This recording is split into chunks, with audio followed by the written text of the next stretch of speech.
passar então à doutora Ana Paula Bittencourt Okamoto, que já está presente na nossa... Estou a vê-la, exatamente. Boa tarde. A doutora Ana Paula é mestranda, seja bem-vinda, é mestranda em Direito das Relações Sociais do Programa e Pós-Graduação de Direito da Universidade Federal do Paraná e traz-nos uma comunicação subordinada ao tema Desencontros da Bioética com o Direito na Gestação de Substituição. Passo-lhe a palavra e muito boa tarde. Boa tarde a todas e todos. Primeiramente, externo minha alegria em participar do Congresso Internacional de Bioética, de Gestação de Substituição, Centro de Estudos de Bioética Paulo Madeira. Cumprimento os professores e os demais colegas presentes. Meu nome é Ana Paula Bittencourt Okamoto, sou mestranda do Programa de Pós-Graduação em Direito da Universidade Federal do Paraná, sou bolsista CAPES e participo do grupo de pesquisa Biotec, Direito, Biotecnologia e Sociedade, coordenado pelos professores José Antônio Pérez Gigel e Adriana Espíndola Correia. Para iniciar essa apresentação, é necessário realçar algumas características dos princípios e normas da bioética em contraste com as normas legislativas e administrativas vigentes no Brasil. Cumpre destacar o caráter eminentemente orientativo e balizador de comportamentos profissionais deontológicos que caracterizam esse conjunto normativo, totalmente distinto das normas jurídicas produzidas pelo Estado, que se caracterizam por sua observância obrigatória, focada no binômio permitir ou proibir comportamentos. A respeito dessa diferença da natureza desses instrumentos normativos, os princípios e normas bioéticas são dotadas de uma pretensão de universalidade, servem de base para inúmeras leis e normas administrativas nacionais. Daí a possibilidade do conflito, que eu pretendo, em alguma medida, elucidar nessa ocasião. A segunda diferenciação prévia é referente ao conteúdo dos princípios e normas bioéticas que são influenciados, em grande medida, por um direito, entre aspas, dito natural, pretende recuperar e proteger a dignidade humana, no contexto das atividades científicas e médicas, onde esses indivíduos são o objeto de experimentação ou de tratamento. Não posso deixar de lembrar da Declaração de Nuremberg, de 1946, como resposta às experiências dos cientistas nazistas.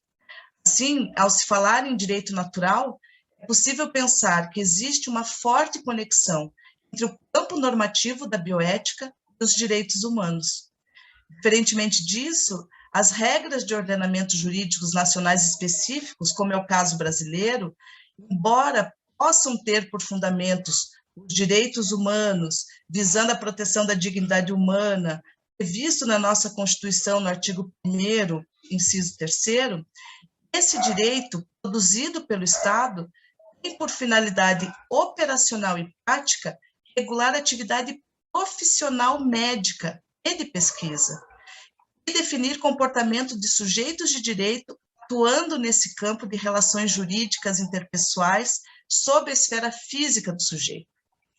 A terceira diferenciação que eu trago nessa apresentação entre normas e princípios bioéticos e os direitos nacionais decorre do locus, do método de aplicação dessas normas.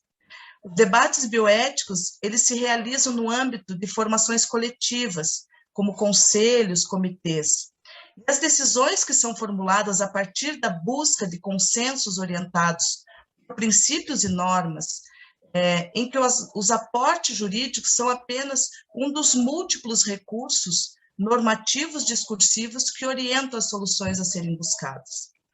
Para o direito, por outro lado, os conflitos são sempre remetidos ao exame dos órgãos estatais, nosso poder judiciário, e as decisões são pautadas por uma racionalidade jurídica inserida no modelo individualista, intersubjetivo, predominantemente orientado por interesses profissionais, pessoais e econômicos.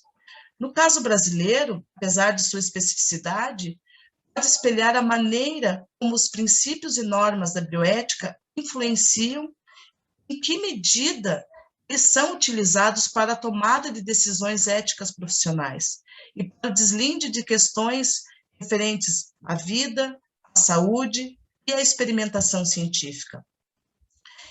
Isso só é percebido quando isso é levado ao exame do Poder Judiciário.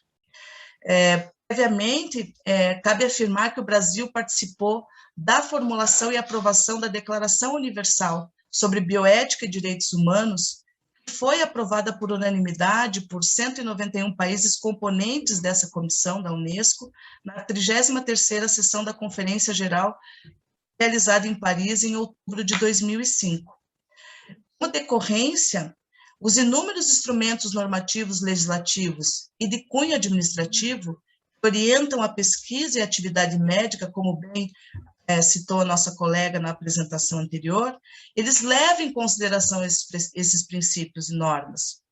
Mas esses procedimentos, eles vêm desse debate, dessa formulação da bioética na sua atual feição. Isso não significa que essa racionalidade norteia as decisões judiciais sobre os conflitos bioéticos. Eles não seguem fielmente esse conjunto discursivo. Posso citar como exemplo o consentimento livre, esclarecido e informado, legalmente e deontologicamente exigível para qualquer intervenção sobre o humano, tanto na pesquisa quanto na medicina. O problema é que esse consentimento ele encontra dificuldades interpretativas na formulação da cultura médica e da pesquisa brasileira, mais ainda, na cultura jurídica, que coloca muitas vezes a solução dos problemas pela técnica acima da esfera da autonomia dos pacientes ou dos pesquisados. No caso da gestação de substituição, o consentimento informado tanto serve para configurar a concordância da parte ou das partes formuladoras do projeto parental, quanto para estabelecer renúncia da maternidade da cedente do útero. Por evidente, os interesses e as posições interpessoais nesse processo, elas são distintas e elas podem se tornar antagônicas, sem que haja uma solução definitiva, uma vez que o direito legislado brasileiro não trata desse conflito de interesses. Esse termo de consentimento contém obrigações recíprocas, renúncia de maternidade, e essa renúncia não é permitida pelo direito de família brasileiro. No direito de família brasileiro, é possível apenas renunciar à guarda ou entregar o recém-nascido para adoção. Como se percebe, a solene declaração da bioética da necessária observância dos termos do consentimento informado, como principal elemento caracterizador da autonomia do sujeito sobre a sua esfera corporal, para a preservação da sua dignidade desde Nuremberg, pode cair no vazio, seja por questões culturais as mais variadas, mas também pelo desencontro dessas lacunas existentes no direito legislado brasileiro. E, com a ausência de regras jurídicas específicas sobre o tema, as resoluções do Conselho Federal de Medicina são consideradas, por parte da doutrina brasileira, como regras deontológicas, que não se revestem de força normativa. Desde 2010, essas resoluções, diante da não atuação do Poder Legislativo, têm auxiliado na análise, na compreensão e na solução dos casos trazidos a julgamento. Nesse sentido, essas resoluções, elas explicitam que a prática da gestação de substituição não poderá ter caráter lucrativo ou comercial, sendo só permitida a gestação por substituição gratuita. Destaco que a gratuidade tem sido observada com grande rigidez pelo Ministério Público, mas isso não significa que não possam ser estabelecidas ad litera do termo de consentimento informado retribuições ou benefícios indiretos na gestação ou após o término dessa. Diante dessa controvérsia sobre a legitimidade de um conselho profissional estabelecer o regime jurídico da gestação de substituição no Brasil, Não há dúvidas de que, em face da ausência de norma legal, as resoluções vêm desempenhando esse papel fundamental na efetivação do direito do livre planejamento familiar. No entanto, não há como deixar de enfrentar os problemas decorrentes da inoponibilidade de tais normas a todos, enquanto sua eficácia deveria limitar-se aos profissionais de medicina. A par disso, o consentimento informado expresso pela cedente do útero avança sobre a esfera física da personalidade dessa parte envolvida no processo, normatizando para além da sua autonomia comportamentos tidos como os necessários, corretos e legítimos durante o período da gravidez. Inclui, né, nesse contexto, rotinas, proibições, cumprimento de deveres, sob a alegação da proteção ao feto ou ao nascituro. Nesse percurso de tensões e desencontros, é possível localizar conflitos também entre os princípios da beneficência, da não maleficência e da justiça, na utilização da técnica de gestação de substituição, expandindo o sentido e o alcance desses princípios para além da sua formulação clássica, que o princípio da não maleficência obriga o profissional de saúde a não causar intencionalmente danos ao participante da pesquisa ou paciente. E o princípio da beneficência exige que esse contribua para o bem-estar desses sujeitos, exigindo que sejam promovidas medidas de prevenção e que possam prever ou retirar o mal, o dano à esfera corporal, à saúde física e mental dos indivíduos. A expansão do sentido e a problematização do alcance desses princípios na gestação de substituição permite-nos lançar um olhar sobre a questão do projeto parental, que é garantido por meio do livre planejamento familiar estabelecido em nossa Constituição, deixando ao alvedrio do casal e a decisão em relação à constituição de prole ou não, competindo ao Estado não intervir nessa decisão e fornecer meios materiais para a prole. O Código Civil Brasileiro, vigente desde 2002, no seu artigo 1565, acolhe essa orientação e reforça a liberdade dos indivíduos para a tomada dessa decisão. Por outro lado, a Constituição de 88 reconhece, no artigo 226, que a família uniparental, constituída apenas por pelo menos um filho menor e tem apenas um dos pais, pai ou mãe, colocando sob a proteção do Estado em igual medida com a família pluriparental. Então, nesse ponto, emerge a possibilidade da cedente do útero constituir, de forma legítima e legal, uma família, nesses termos, ficando uma questão em aberto, uma vez que o consentimento informado não tem força diante desse ordenamento jurídico. Em matéria de direito de família e mais, em alguns casos, a vinculação genética como um dos elementos determinantes da filiação. Então, esse vínculo, muitas vezes, só existe com a cedente. Essa regra constitucional deve ser levada em consideração para avaliar os critérios fornecidos pelo princípio da justiça, para se decidir pelo tratamento igual, em uma perspectiva não individualista, que não valorize apenas a declaração de vontade no momento inicial, em relação com a renúncia da cedente do útero. Pode-se contestar o consentimento informado com base nesse princípio, a discriminação ao gênero feminino, que comparece de maneira específica no procedimento técnico.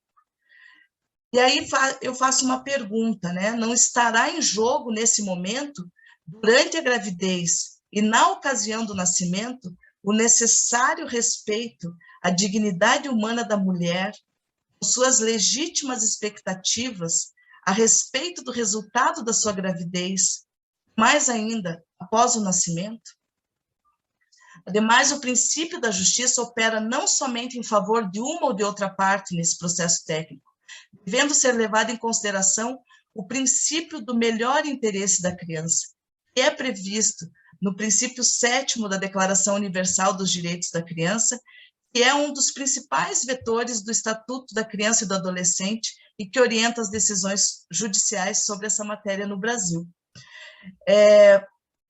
O princípio da beneficência ou da não maleficência na gestação de substituição não pode, portanto, se referir apenas aos efeitos benéficos ou deletérios em relação aos indivíduos envolvidos no procedimento médico. O que está em jogo é também o que é justo. Esses termos para o resultado dessa gestação. E, em outros termos, a criança que poderá sofrer danos futuros, não só pelo encobrimento da pessoa que a gestou, como também pelas mudanças operadas no projeto familiar e parental. Pode haver, portanto, um evidente conflito de interesses entre sujeitos de direitos e a pessoa não nascida, ainda não dotada de personalidade jurídica, de acordo com o artigo 2º do Código Civil Brasileiro.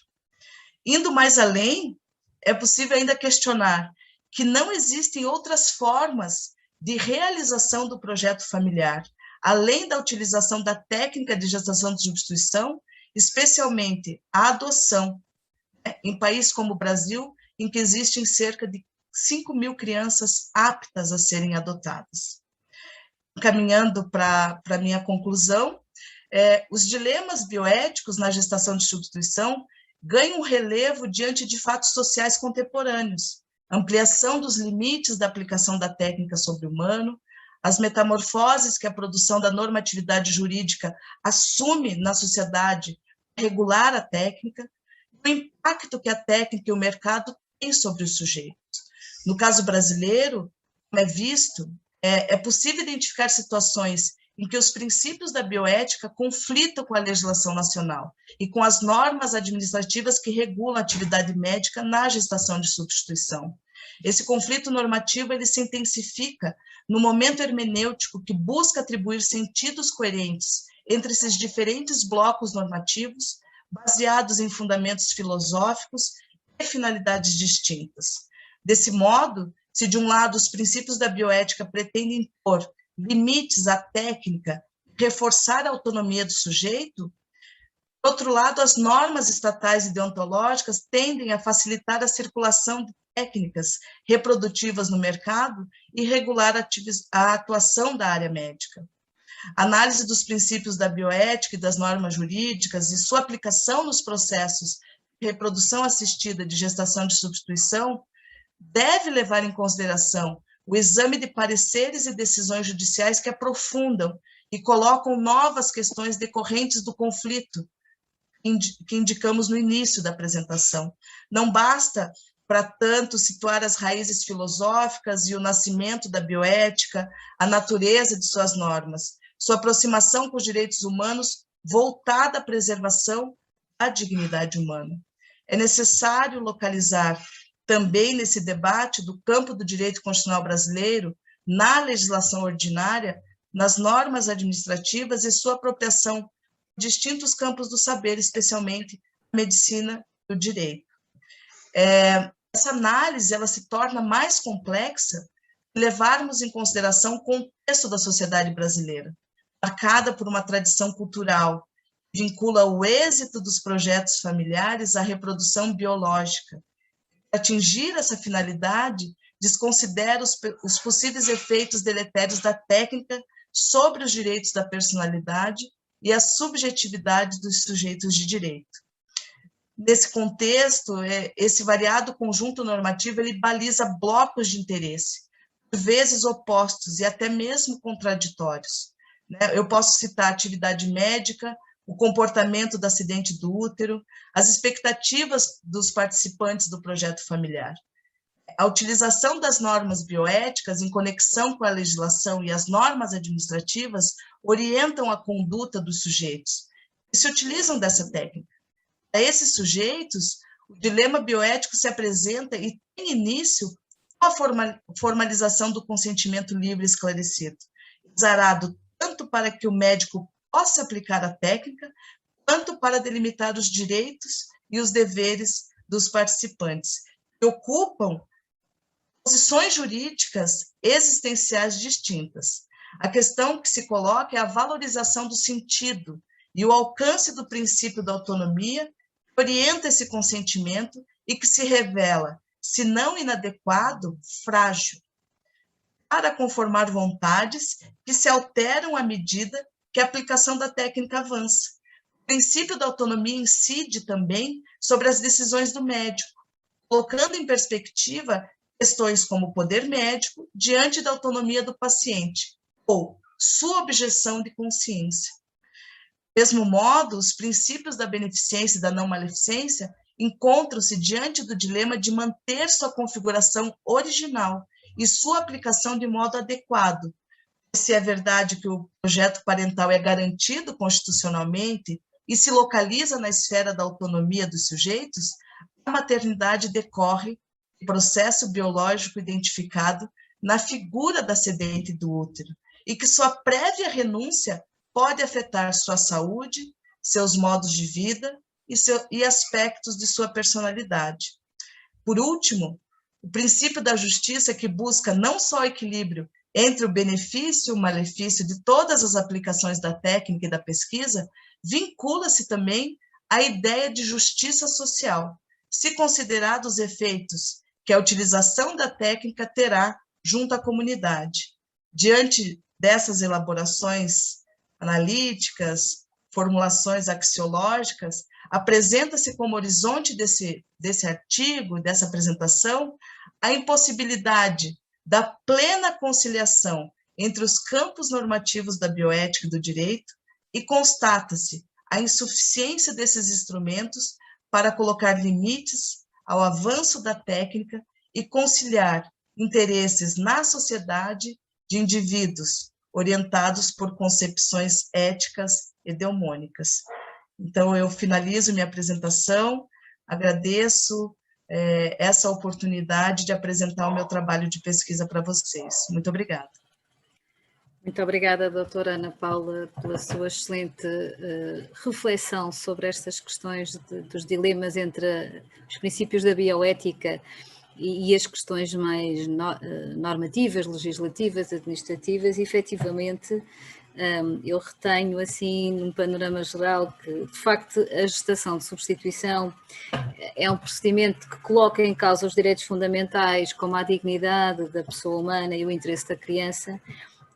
Envolve emoções muito complexas e sentimentos por parte de todos, da gestante, dos pais que têm este projeto, pais ou do beneficiário, e também da criança que nascerá, e portanto é nesta interface todos estes atores deste cenário que nós devemos de facto refletir as questões que tão bem nos trouxe, nomeadamente esta questão tão importante como a do consentimento informado.